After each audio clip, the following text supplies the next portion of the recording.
want to recognize the cynicism, depersonalization, completely disconnecting. A lot of folks have jobs that are very stressful. And you simply don't want to be there. In part one of this three-part series, we used a scene from the film Ford vs. Ferrari to talk about burnout, or compassion fatigue, in healthcare.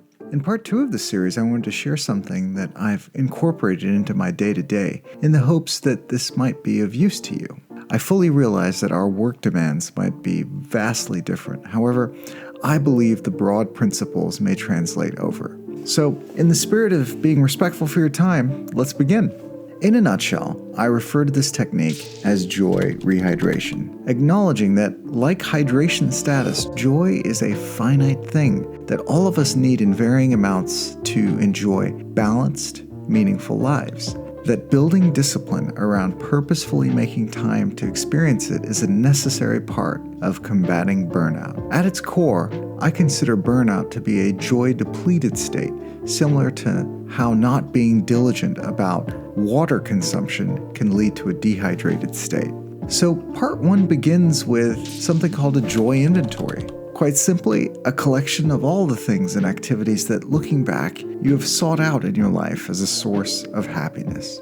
Literally, the first thing that you do is, on a piece of paper, write or type the things that you enjoy doing. I realize that this may seem so very basic, but I consider this simple, shameless act of writing the things that you love or loved doing an important first step in connecting with one's true self. Really, if we cannot give ourselves the permission to do the things that we love, then what is the point? I'm reminded here of the scene from the film Dead Poets Society by the late, great Robin Williams. We read and write poetry because we are members of the human race. And the human race is filled with passion. And medicine, law, business, engineering, these are noble pursuits and necessary to sustain life. But poetry, beauty, romance, love. These are what we stay alive for.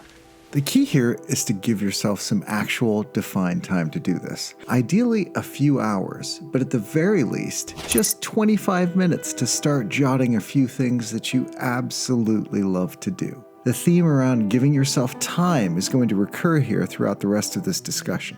Once you have this list, consider looking over the entries and categorizing them into general themes. Again, the categorizing isn't even really the point here. The point is that you are taking time to be selfish and prioritize your needs over those of others in contemplating these entries.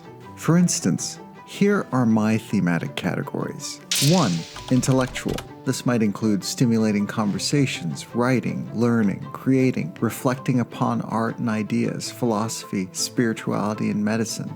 2. Family and friends. Spending time with loved ones, learning their stories, watching our children come into their own identities, connecting with relatives, reminiscing about prior adventures while plotting new ones.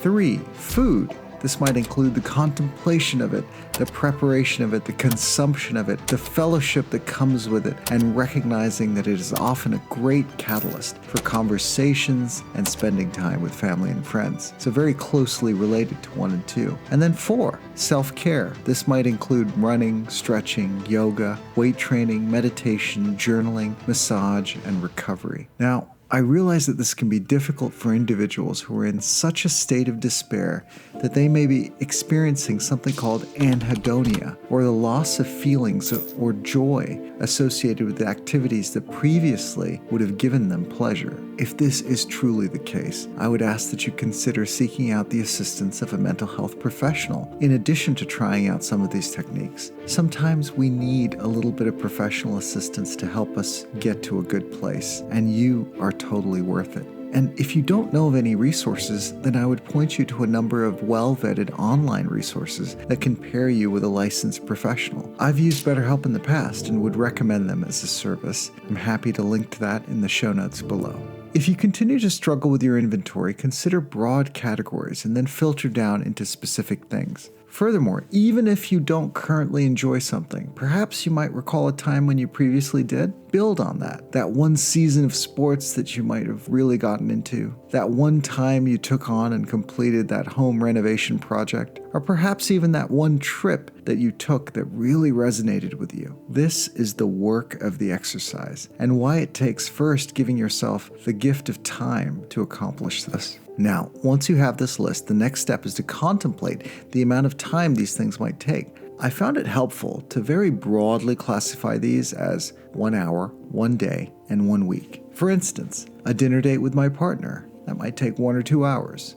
Next, a day hike at a spot within driving distance of my house. That might take the day. And after that, a 4-day writing yoga retreat or cooking retreat. That might take a week. So I would essentially classify these based on the amounts of time that they take. Now, I want to tell you, don't be afraid to double the time to give yourself time for planning and prep prior to doing the thing. And now, for the hardest part. Look at your calendar for the next 2 months and identify at least one time slot for each activity. This also requires time. Time to send emails to move things around with your calendar. Time to have a chat with your partner about why this is important. Time to set up childcare. Time to discuss with your supervisor. And time to organize each activity. It all requires time. But I suppose what I'd like to end on today is the fact that this time is worth it. Your mental health is worth it. You are worth this effort and energy. And once it is done, well, it is done. The weight of the world might seem just a little bit easier now that you have something genuine and authentically important to look forward to. And yet, I believe that this is more than just fun we are talking about.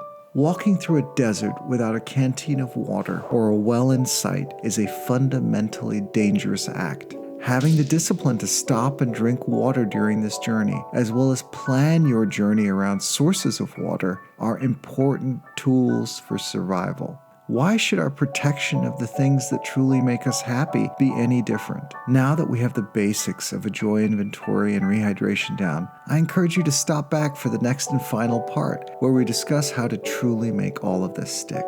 I genuinely believe that without this final piece of the puzzle, our journey to purpose and meaning runs the risk of being unsustainable. And if you find yourself stumbling upon this video from a place of sadness and despair, allow me to leave with you a treasured quote from the 13th century Persian poet Rumi. Sorrow prepares you for joy. It violently sweeps everything out of your house so that new joy can find space to enter. It shakes the yellow leaves from the bough of your heart so that fresh green leaves can grow in their place. It pulls up the rotten roots so that new roots hidden beneath have room to grow. Whatever sorrow shakes from your heart, far better things will take their place. This is Curative Design, and I'm Erwin Matthews.